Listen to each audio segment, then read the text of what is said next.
Hello guys, for today's video, na-invite kami na umattend sa birthday na to ng aming longtime friend na si Myra.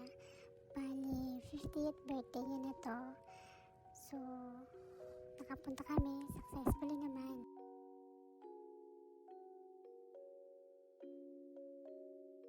So, malayo ito, malapit ito sa opisina namin sa Rahaili. So, okay naman. Bali, mabilis lang namin nakita. Ayan nga, may swimming pool. Okay din. Kaso malamig na yung weather ngayon.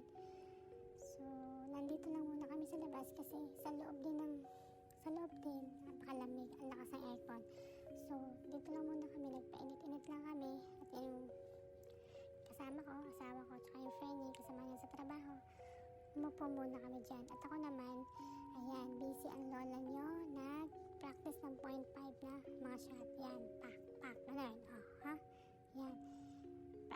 Practice. Yan. Okay? So, yan, sinendihan na yung ilaw kasi inabot na kami ng gabi na rin, oh. Mga 6:30 at or 7 ang umpisa ng start ng program nila. So, dito kami nagpalipas ng oras habang nag-aantay ng start ng event. So, yun lang po. Salamat.